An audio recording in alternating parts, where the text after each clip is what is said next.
This is a story, a true story, about two powerful African predators. One is the black eagle. On a wingspan wider than a man is tall, it cruises the cliff faces and kills with grace and suddenness.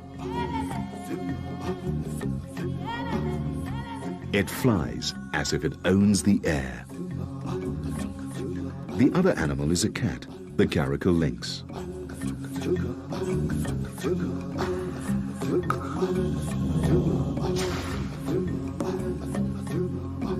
Some of its prey is the same as the eagle's. Sometimes the prey has been known to be an eagle.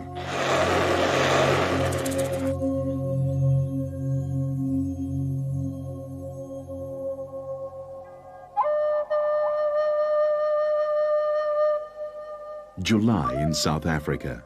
Winter, with morning snow on the peaks of the mountains. Snow that falls at night and melts during the day.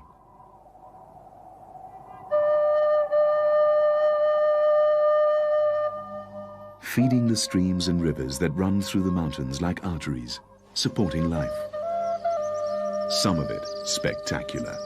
A female black eagle with her prominent yellow eyebrow. Her name is Emuyeni, Zulu for from the wind.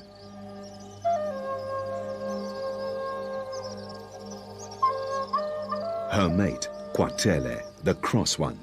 Like most male birds of prey, he's slightly smaller than the female, but his wingspan is still nearly 2.5 meters.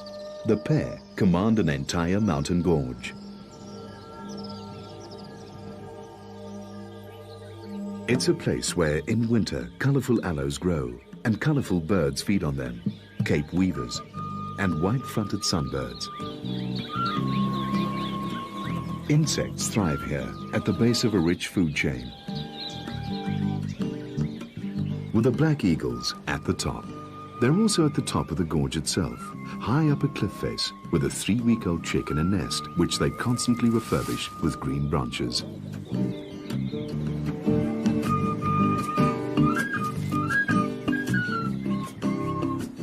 Kwatele and Emuyeni are in the process of rearing a chick. Black eagles mate for life and, unless something goes badly wrong, produce one new black eagle every winter.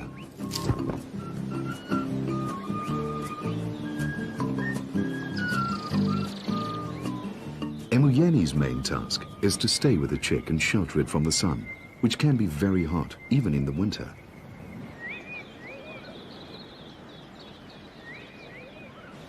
Hot enough for agamas to come out and sun themselves, and for malachite sunbirds and rock pigeons to cool off in the river.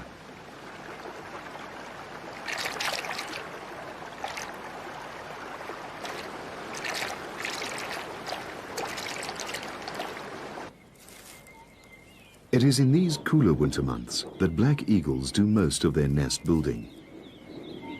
Not just the nest. Nests. Emuyeni and Kwatele have a surplus nest, about 20 meters straight down the cliff face.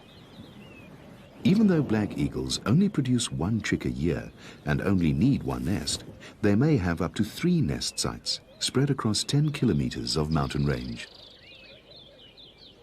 And they put just as much energy into maintaining it as into the nest where the chick is kept.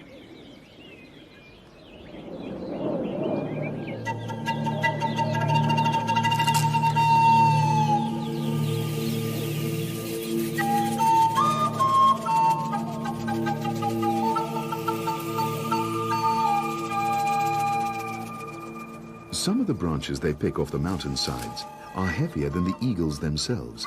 In a way, though, they seem to enjoy it, as if the whole effort were just an excuse for a virtuoso flying display. The local rock hyraxes or dussies watch closely. They, after all, are the black eagle's main prey.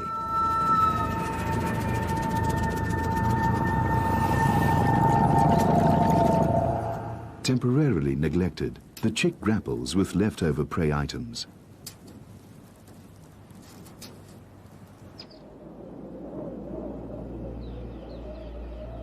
Kwatele's display does not go unnoticed.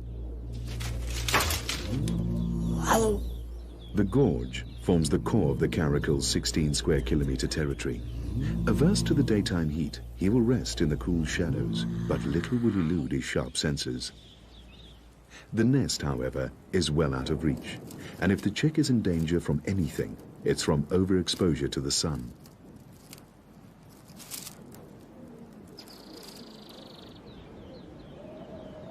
But Emoyeni knows precisely how long it's safe to leave the chick without shade, and how much time she can devote to her nest building.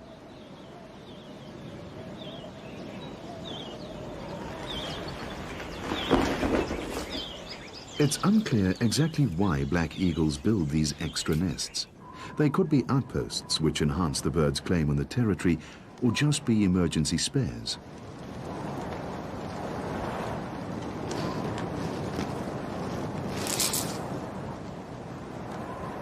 The second nest almost seems like a pastime for them. Kwatele is tireless in bringing in sticks, and Emoyeni meticulous about their arrangement.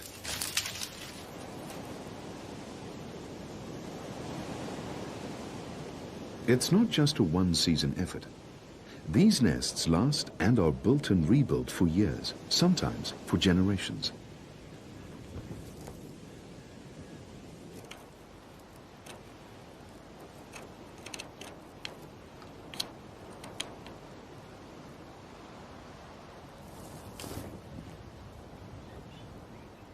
The hungry chick will have to wait his turn. Fortunately, Kwatele isn't so preoccupied with the second nest that he forgets to hunt. And in the afternoon, he flies out.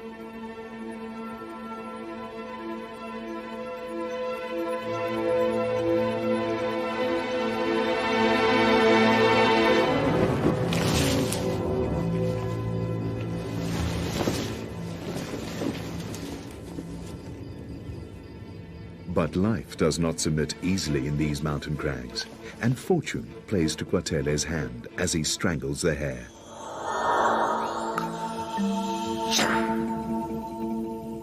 Kwatele too must be wary, for the caracal is an opportunist whose reputation haunts the rocky outcrops.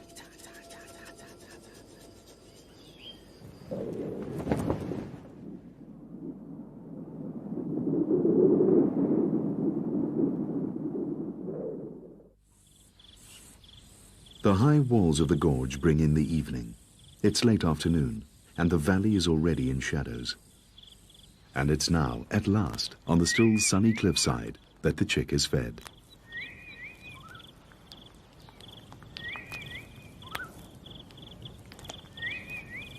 It's now, too, that the caracal begins its daily descent into the valley. It's cooler down here, and a male long-tailed widow bird finds time to preen the feathers it uses for its mating display. A marsh owl makes its first catch of the evening.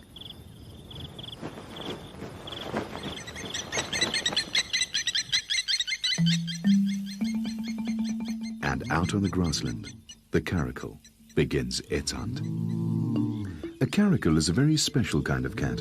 It's not particularly large, it's a species of lynx after all, but in terms of stealth, agility and sharpness of senses, it's one of the most efficient cats in the world. Twilight is the caracal's morning.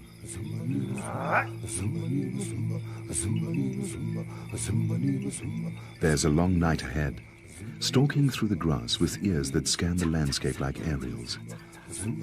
They pick up a flock of guinea fowl. The rest is down to sharp eyes, silence, and impeccable muscle control.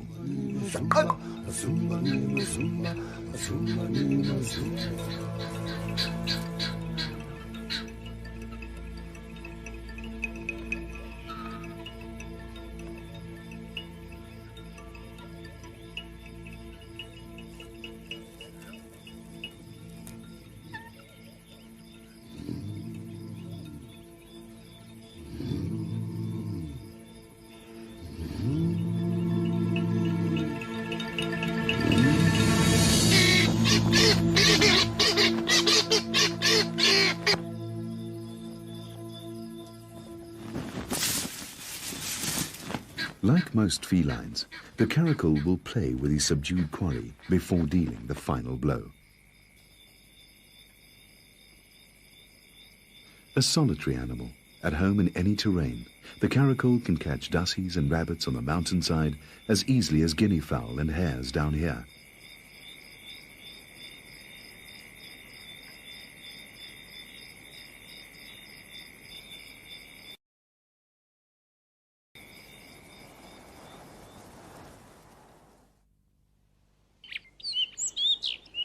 It's now the end of August, when the rock thrushes start to sing.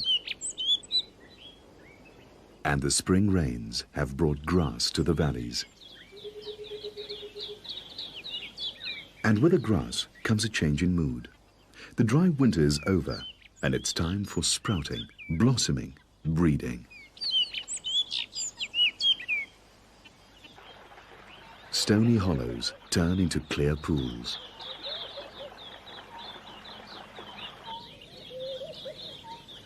The dassies mass produce young.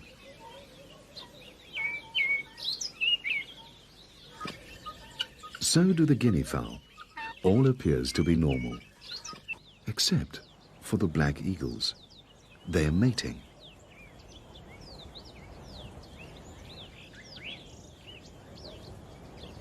And collecting green sprigs for the alternate nest, something they would never do unless they plan to lay in it.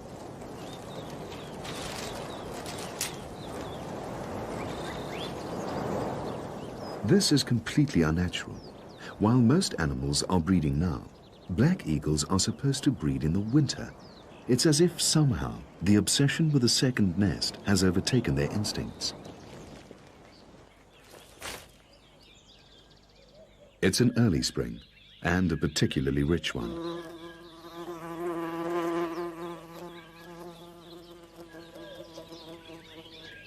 But there's no record of black eagles breeding while they've still got a youngster on another nest. And there's no knowing what will happen to that youngster if Emuyeni and Kwatele put all their effort into an out-of-season chick. It's an immense gamble. Most black eagle nests lie exposed on the sheer cliff faces with little protection from the scorching summer sun. Nevertheless, Emuyeni and Kwatele seem to be going ahead. He prepares the second nest, while she sees to the chick on the first.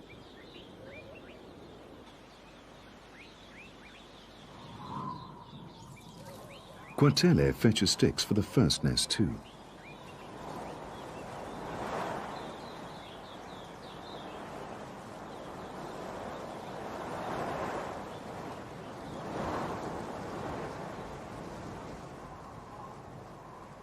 And he keeps up the nest maintenance, while she removes food scraps before ants find them.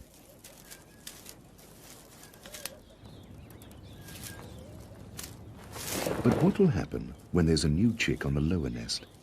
Black eagle chicks normally develop when the weather is coolest. The new one will be growing up as the days are heating up. Our juvenile will be getting ready to fledge and will need a lot of attention. Even after he does fly, he'll need to be fed for about 3 months. It's now late spring, and the soft early morning sun encourages the eagles to bask on the cliffs.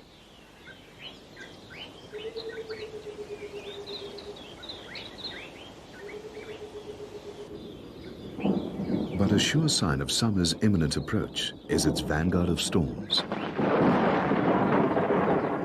Thunderstorms.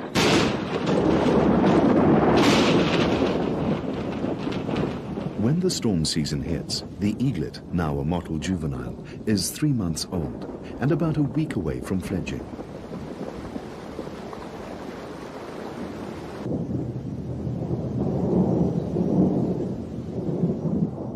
The storms stop as suddenly as they started.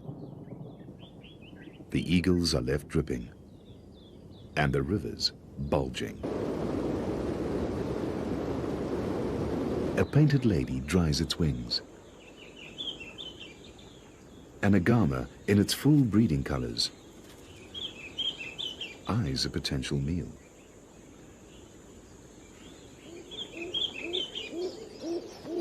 rock pigeons mate. As the juvenile eagle watches, more aware now of life beyond his nest.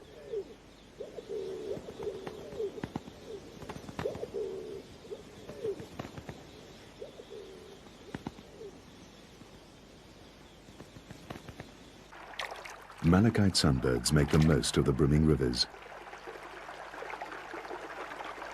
The whole country seems full somehow. Gladioli on the mountainsides, and rare elephant ear flowers take up the spaces between the rocks. Paradise flycatchers have flown down from the north for the breeding season and have built their nests safely under the tree canopy.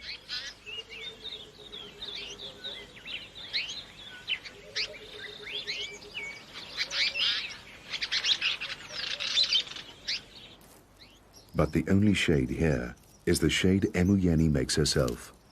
In a nest fully exposed to the South African summer sun, she has laid her eggs. There are 2 of them, produced 4 days apart about 40 days ago, which means that the first will be hatching any day now.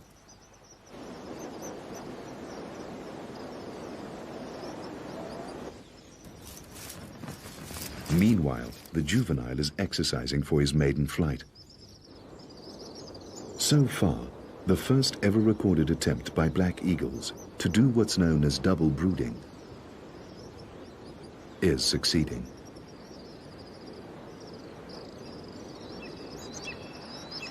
Even though Emuyeni, panting heavily, seems to be suffering severely in the sun, there's hardship for Kwatele too.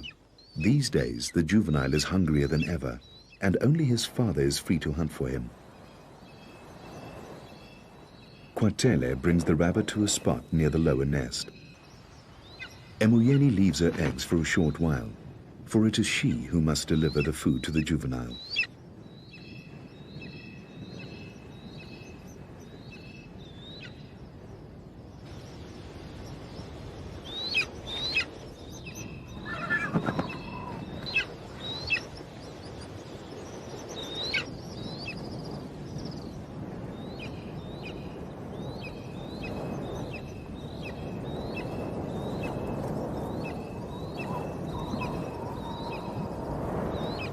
The rabbit's heavy, half the weight of Emuyeni herself, and the nest is just a shelf on a sheer cliff.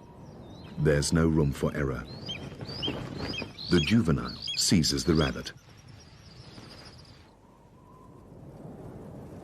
Kwatele seems to celebrate a rare moment of leisure with an aerial display.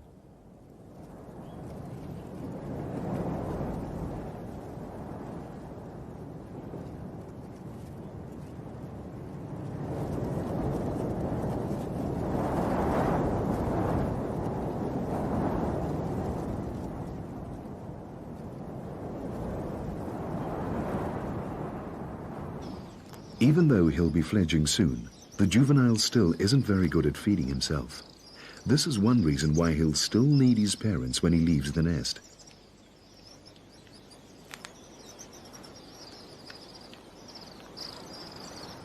As Kwatele watches, and the juvenile acts his age, Emuyeni quickly feeds herself. She has little time, as she must return to protect her eggs from the sun. Late afternoon shadows begin to bring relief to the valley. Red-winged starlings bathe in the river. And the juvenile, now fed and frisky, pretends a stick is a dussie or a rock rabbit.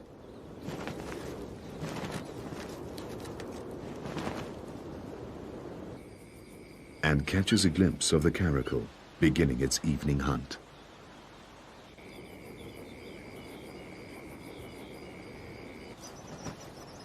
The juvenile finishes off the stick by strangling it with his talons.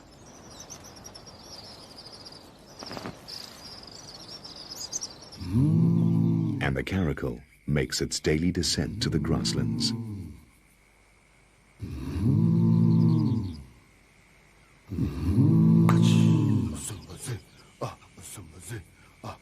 The cat's all ears again, and eyes, and coiled muscles.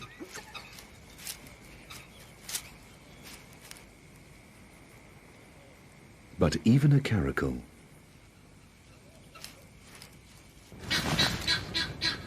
fails sometimes. The coming darkness is the caracal's ally, and there are many hours left to try to secure a meal.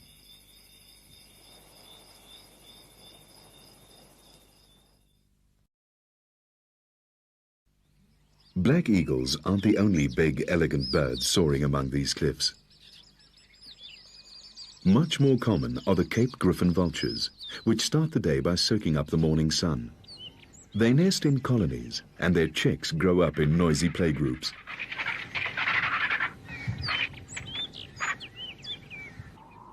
And even when they're adults, they still hang around together, going every day to bask in places where vultures have basked for millions of years. For the eagles at the gorge, something's happening that's never been known to happen before. A black eagle chick is starting to hatch, while its 3-month-older sibling watches from the nest above. The shell is finally broken. The chick is wet, and before it can eat anything, it'll have to dry out and fluff up. But there it is, a black eagle chick hatched in the heat of summer before its older sibling, a little higher up the same cliff, hasn't even left the nest. The juvenile is, of course, oblivious to the event, his attention drawn to swifts darting to and from their nests.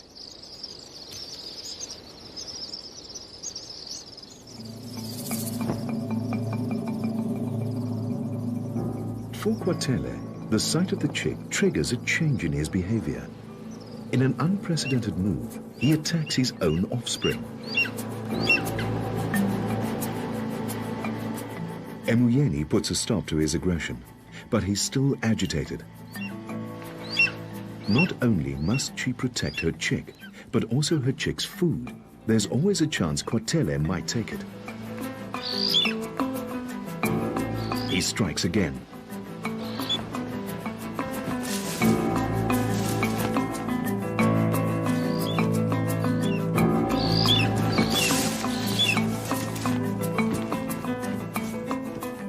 But with a newly hatched chick alone in the blistering sun, Quatele is forced back to the lower nest.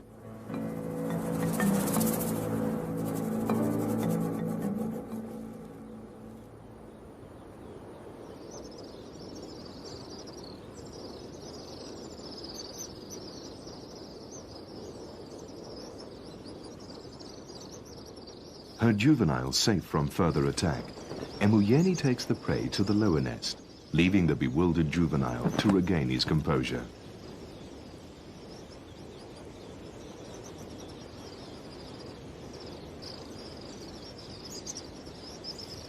The chick gets its first meal.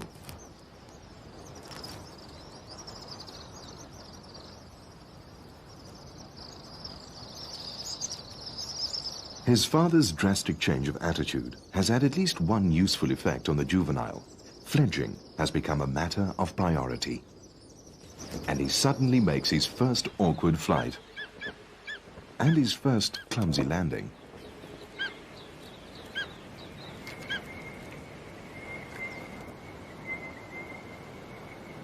He's now at the equivalent of his toddling stage, when he's learning what his wings can do.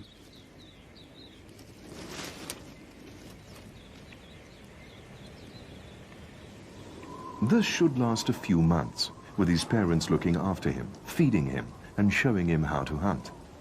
But instead, for 3 days they leave him on his own, learning the tricks of the wind. While Emuyeni and Quatele concentrate on the newcomer in the lower nest, and on the other egg, which is now whole, and on the verge of hatching.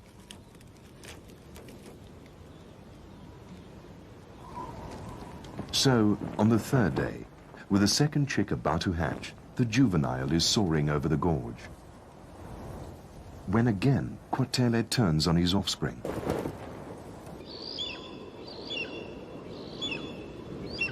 This is a father that should be teaching his fledgling how to hunt, how to fly, how to eat. Instead, Quartele seems intent on driving him away.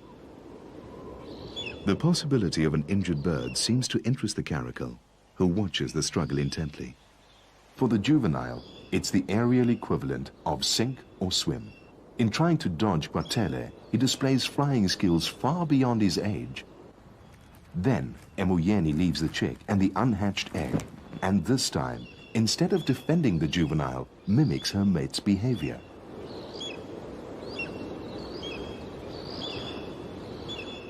The chick is left to swelter in the sun. And not so many months ago, this was a chick. Emoyeni and Quartele hunted for him, fed him, shaded him, kept his nest fresh, and brought him up to fledging. He's a fine young eagle. And now they're doing this. Unless it's just muddled instincts, it would be hard to say exactly why.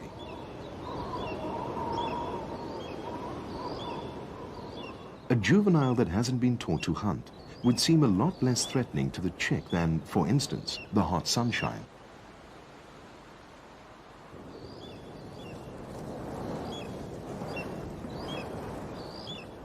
The juvenile is finally forced to land, while the caracal watches.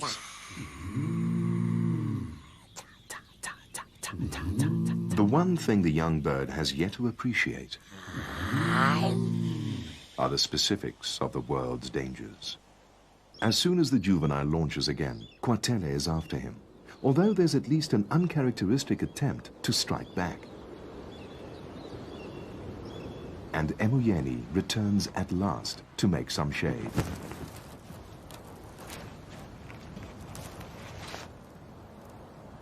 Finally, the juvenile takes the hint and leaves the gorge, the only world he knows. After traveling about 2 kilometers, he lands in a strange place. He's on his own now, an outcast. Unless his parents feed him, he won't eat. Unless they protect him, he will be vulnerable to predators. Evening sets in. The male widow bird displays his tail as the caracal begins the night's hunt. The widow bird sounds the alarm.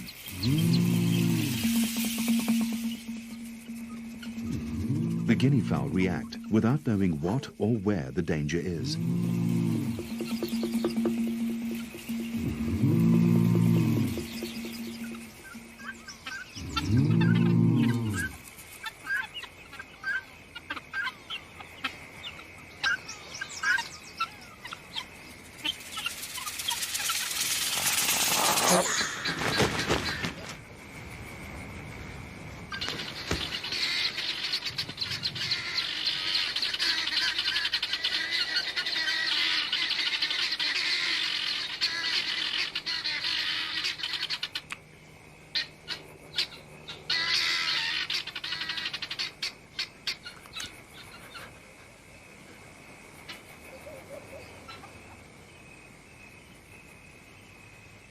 The night passes.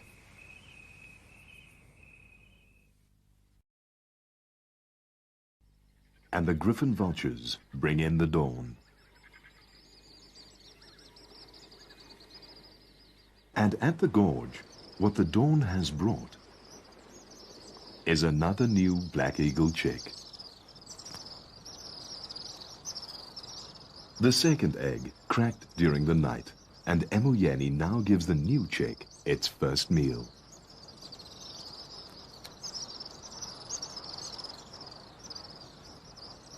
The hatching of the second chick coincides with the breeding of other birds in the gorge. A rock pigeon, for example, dispensing her crop milk.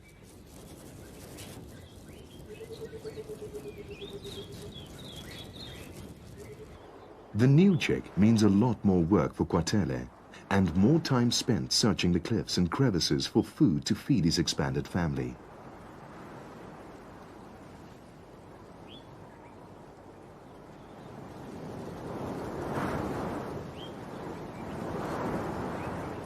The juvenile uncharacteristically sleeps on the ground, unaware of the dangers lurking in the cliffs. He doesn't know better. Quatele spots something.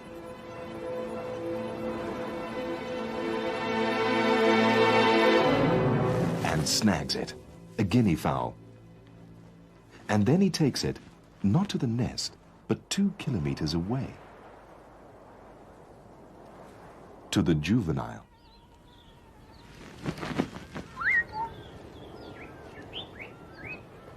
And that explains what he and Emuyeni were trying to do.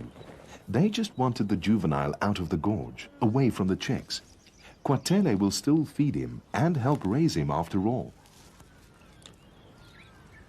Back at the nest, there's prosperity too. Could these eagles actually break all the rules and produce 3 offspring in 1 year? It's highly unlikely. Black eagles almost always lay 2 eggs and have 2 hatchlings. And the larger one, the firstborn, almost always kills its sibling. It's called the Cain-and-Abel struggle. And in this nest, with Emuyeni seemingly unperturbed, the elder chick, Cain, is well on its way to doing what its genes command it to do. The juvenile's genes, meanwhile, are commanding him to practice grabbing, to anticipate hunting.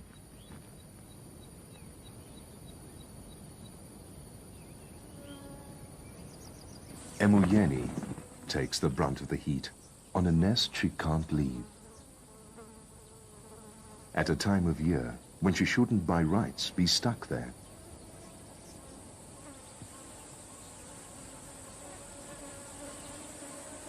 But down at the stream, Quatele at least can get a little relief.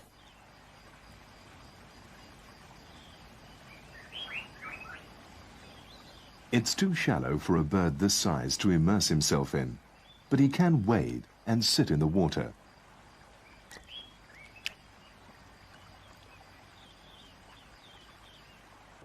All Emuyeni can do in the heat is tidy the nest, watch over the chicks, and make sure they're shaded. She might be tempted to join her mate, and probably would in a normal year.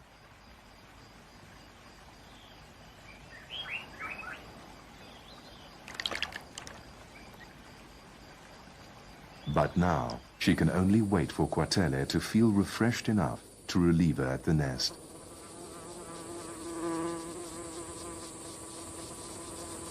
But the South African summer often brings its own relief. In the form of winds blowing down over the hills.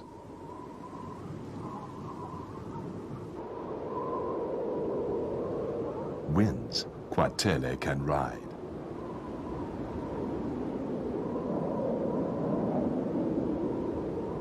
Eagles do seem to enjoy wind and the kind of acrobatics it allows.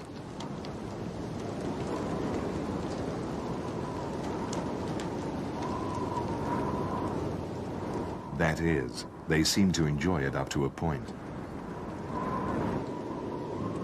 Until it escalates and turns into a full-blown storm.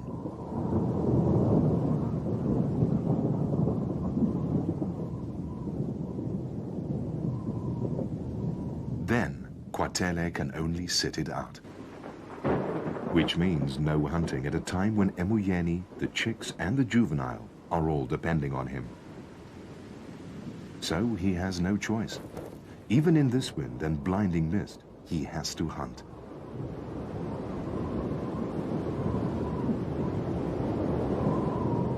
But on the ground, the caracal appears to thrive in the storm's confusion.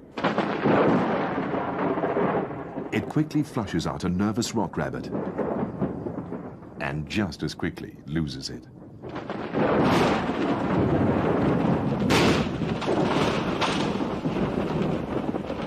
The hills echo the coming storm, but over large parts of the landscape, there's no rain.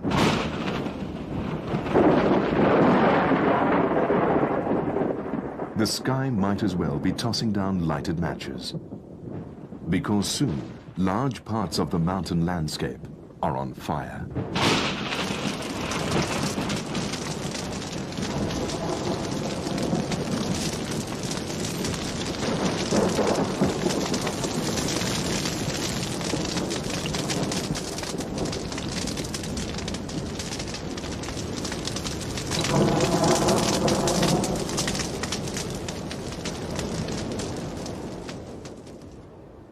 mourning,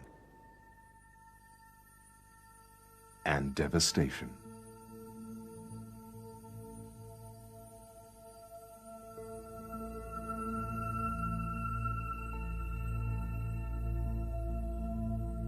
Quatele caught nothing yesterday, and today there's just bleakness.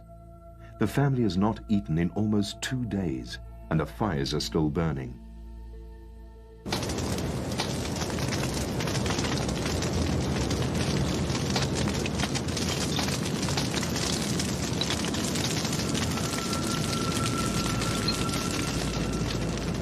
At the nest, there's a hungry mother and 2 hungry chicks, one faring far worse than the other.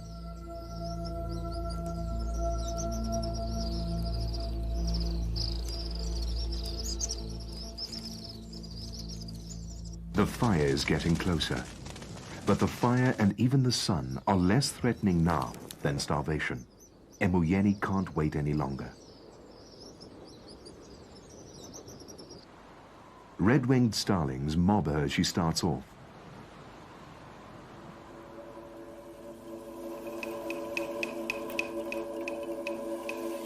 She soon sees why Quatele hasn't brought any food.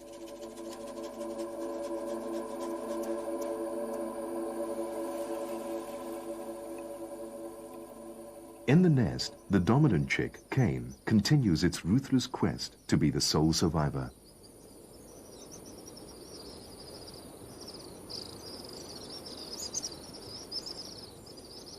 Quatele's hunt has carried him into unknown territory, and he is mobbed by a resident sparrowhawk.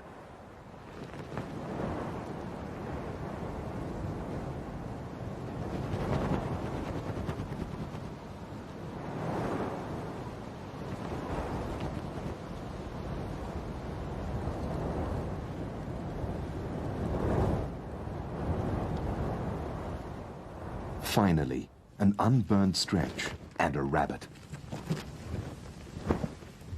The attempt is foiled.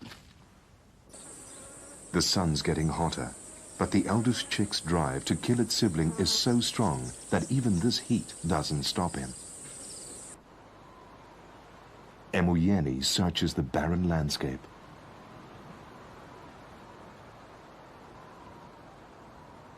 Why, it might be asked, do black eagles always lay 2 eggs when one of the resulting chicks is destined to kill the other?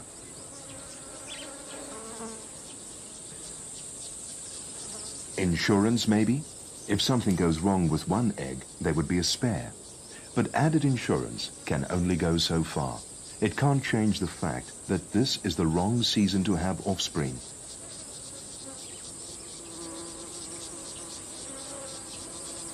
The sun is too hot.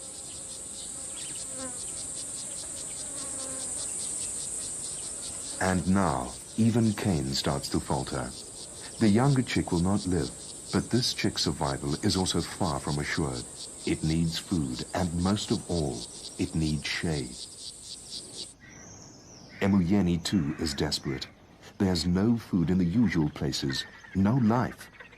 It's a last resort, but there is the griffon vulture colony, with its stock of chicks.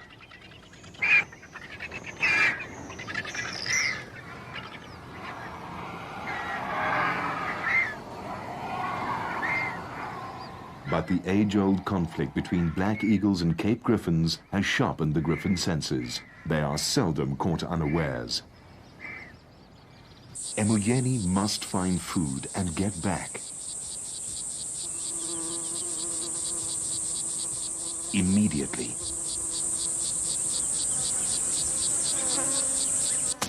But the grass fires have spread way beyond the home gorge. And even the caracal has been pushed out of its own territory.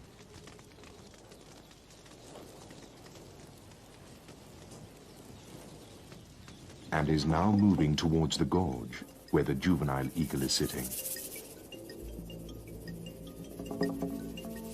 At the sight of this unusual intruder into his gorge, the juvenile's hunger is instinctively joined by fear.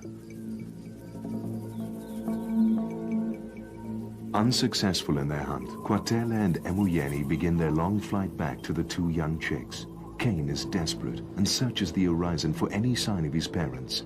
His younger sibling brother has almost succumbed to the heat. But fortune is to be on the side of the juvenile, because as Emuyeni and Quatele fly over his gorge, they spot the caracal and see a critical situation unfolding. The juvenile's senses warn him.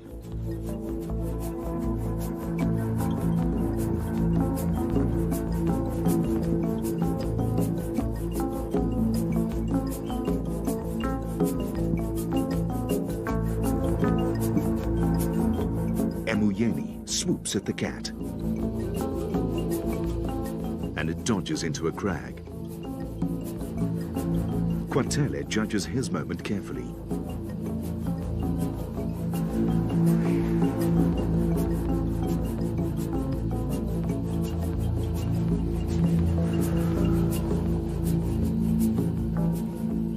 But this is a conflict born over timeless generations, and the caracal knows the trees will shield him from the raking talons. Emuyeni and Quatele manage to chase it to the other side of the gorge, but no further. It stands its ground. The cat would be less of a threat to the juvenile had he not been forced out of his home gorge, where there would always be at least one parent looking out for him. But now, all the caracal has to do is wait and watch. Because the juvenile's parents will have to leave at some point and go back to the nest.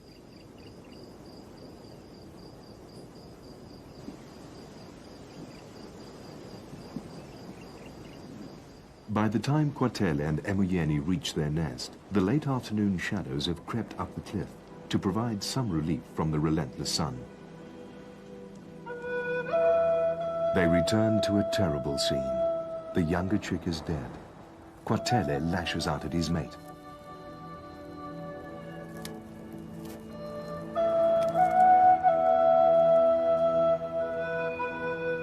But it is Emuyeni who rules the nest, and it is she who must deal with the day's misfortunes. As she begins to pick up the dead chick, Quatele leaves.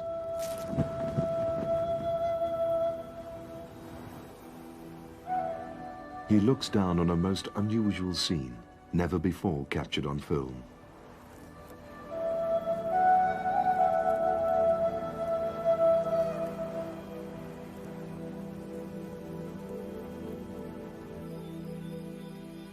The storm is over and the fires have burnt themselves out. Once again, a quiet summer night. The caracal begins its prowl. The moonlight helps. Although even on the darkest nights, a caracal can find prey.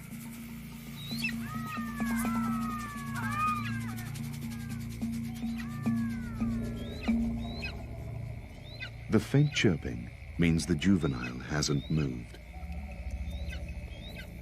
The caracal follows its ears.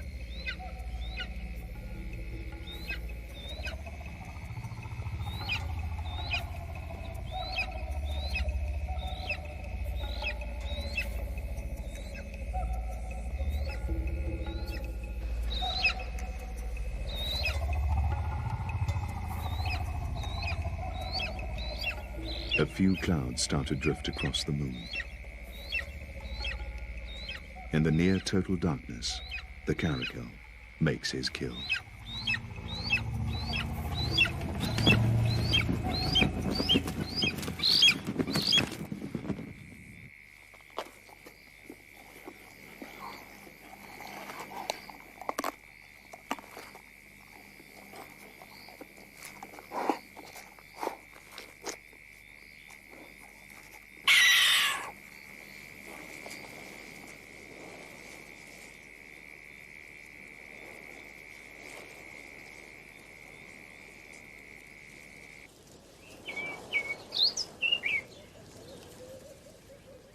Morning. And back at the Eagle's Gorge, Kane has survived the night, but he needs food desperately. Emuyeni and Kwatele have been hunting together since early dawn. They finally spot something that has survived the fires and come into the open.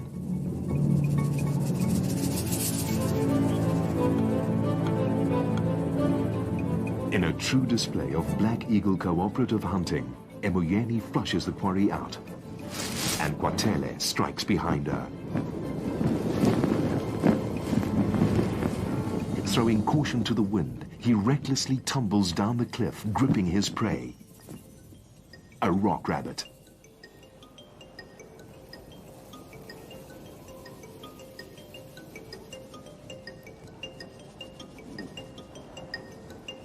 Their only hope today was teamwork. Anything they saw had to be caught, and their chances increase when they hunt together. But once again, they have both been gone from the nest for a long time. But it's been a gamble to save the original gamble, the decision to breed out of season. The risk was leaving their surviving chick unattended in the summer sun. They may have pushed their luck too far.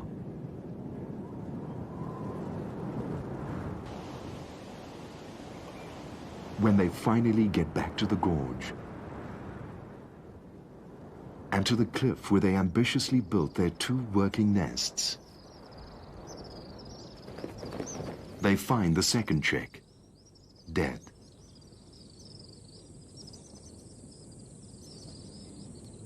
It's Kwatele who's first to the nest and the body. He takes in the total failure at their attempt at summer breeding.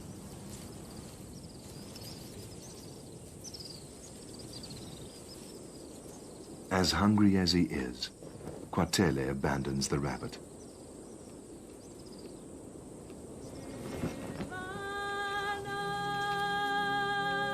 He leaves it and the dead chick to Emuyeni.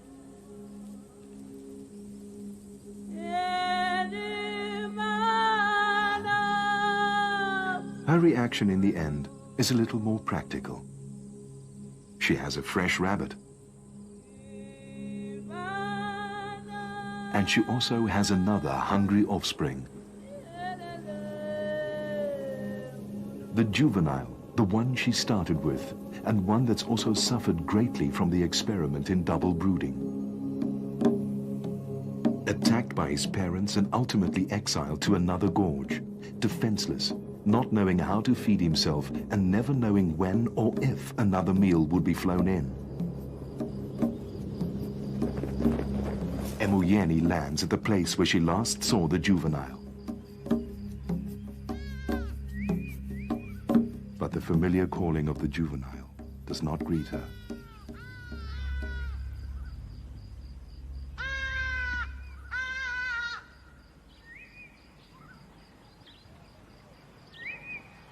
This year, the Black Eagles gambled with their breeding and ended up losing everything.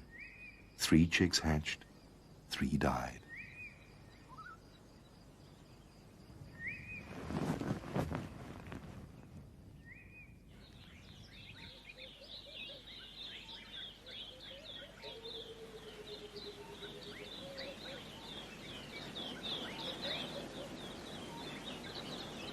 They can rest now and spend what's left of the summer hunting for themselves and getting the nest ready for the following winter.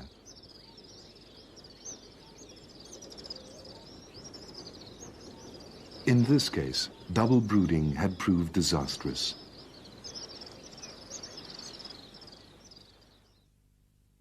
The next winter, the crew that made this film went back to the mountains.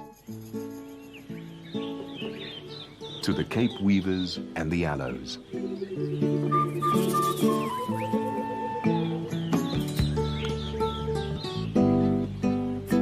And of course, to the Black Eagles. Emuyeni was still there. Kwatele was still performing his acrobatics.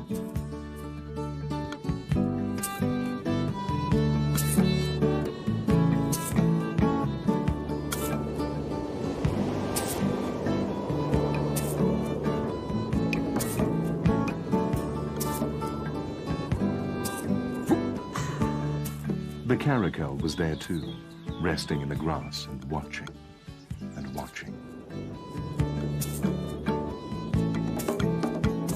And when the crew followed Emuyeni back to her nest, the upper one, the one last year's juvenile had been raised in, there were chicks there, 3 of them. Last year, they were the first black eagles ever known to have tried double brooding. This year, they were the first ever known to have 3 chicks in one clutch. Emuyeni and Kwatele are very, very ambitious birds.